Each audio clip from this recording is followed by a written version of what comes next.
ya. Ini kalau video kalaupun diedit nanti nggak ini ya, tetap ketahuan. Kalau foto masih bisa diutak-atik. Tapi orangnya diganti nggak itu? Ya ganti. Ini kita ganti, nanti kita akan bikin berita acara. Indonesia tanah air beta pusaka abadi nan jaya.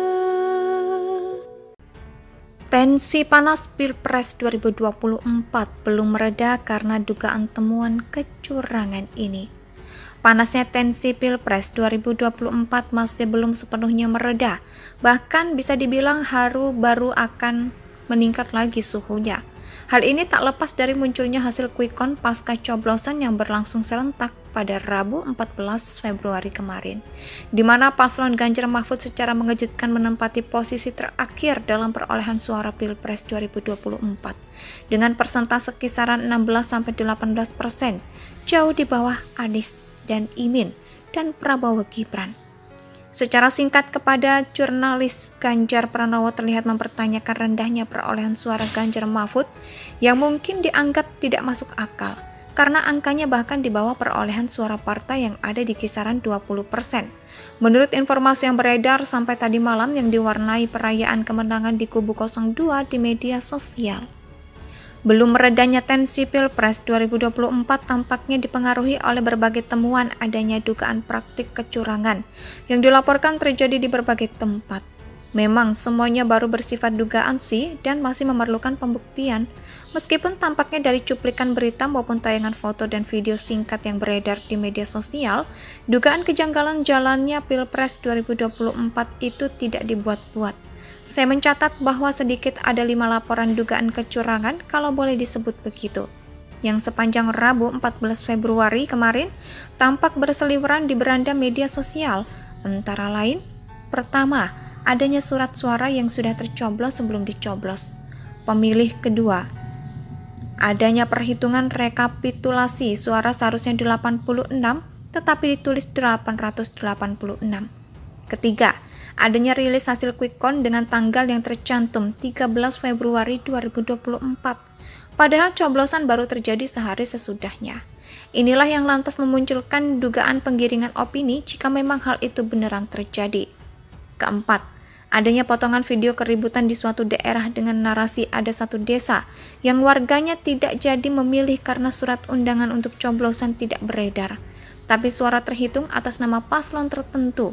Kelima, adegan coblosan seorang lansia yang setelah kertas suara bolong, tampak tumpukan kertas suara yang dicoblos lebih dari satu dan cukup tebal. Seperti biasa, situasi ini akan menimbulkan dua sudut pandang yang sukar dipertemukan jalan tengah atau solusi terbaiknya.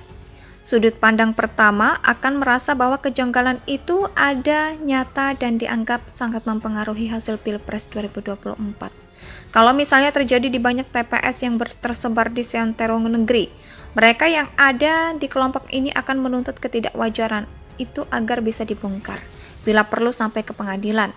Namun, sudut pandang kedua justru akan menilai agak lain, terutama dari pihak kubu pemenang, dan yang merasa netral pada Pilpres 2024, di mana dugaan kecurangan hanya dianggap angin lalu, karena jumlahnya tak seberapa, hanya dilakukan oknum, atau malah dianggap settingan karena dugaan kecurangan, kok sempat-sempatnya di video dan ditayangkan.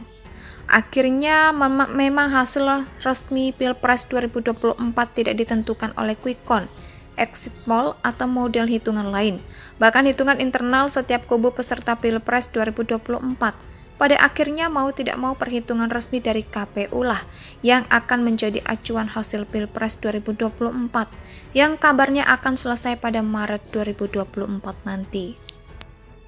Tensi panas Pilpres 2024 belum mereda karena dugaan temuan kecurangan ini.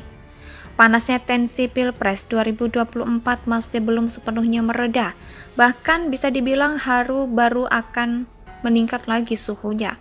Hal ini tak lepas dari munculnya hasil quick count pasca coblosan yang berlangsung serentak pada Rabu 14 Februari kemarin, di mana paslon Ganjar Mahfud secara mengejutkan menempati posisi terakhir dalam perolehan suara Pilpres 2024 dengan persentase kisaran 16-18%, jauh di bawah Anies dan Imin dan Prabowo Gibran.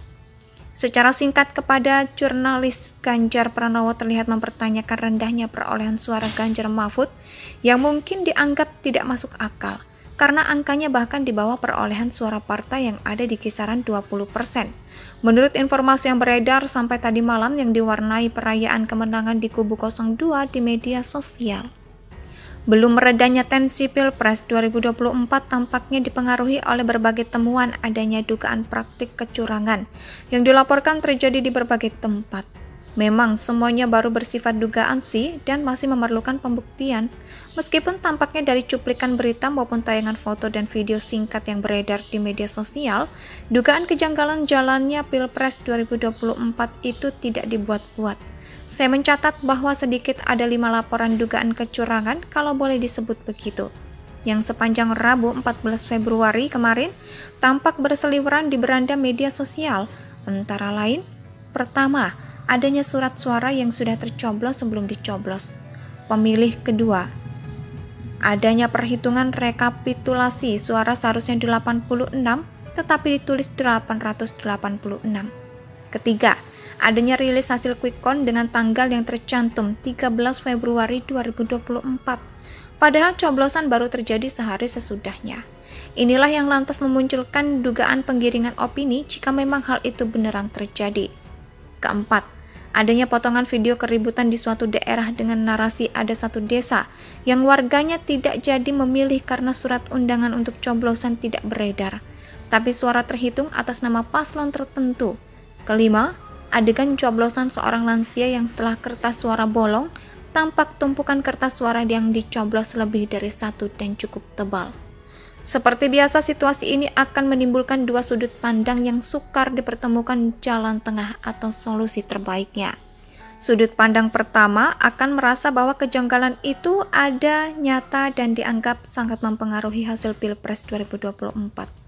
Kalau misalnya terjadi di banyak TPS yang tersebar di seantero negeri, mereka yang ada di kelompok ini akan menuntut ketidakwajaran itu agar bisa dibongkar, bila perlu sampai ke pengadilan.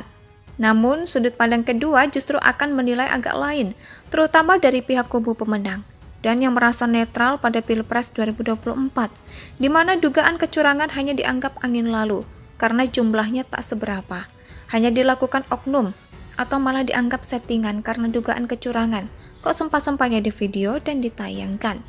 Akhirnya memang hasil resmi Pilpres 2024 tidak ditentukan oleh quick count, exit poll, atau model hitungan lain. Bahkan hitungan internal setiap kubu peserta Pilpres 2024 pada akhirnya mau tidak mau perhitungan resmi dari KPU lah yang akan menjadi acuan hasil. Indonesia sejak dulu tensi panas Pilpres 2024 belum mereda karena dugaan temuan kecurangan ini. Panasnya tensi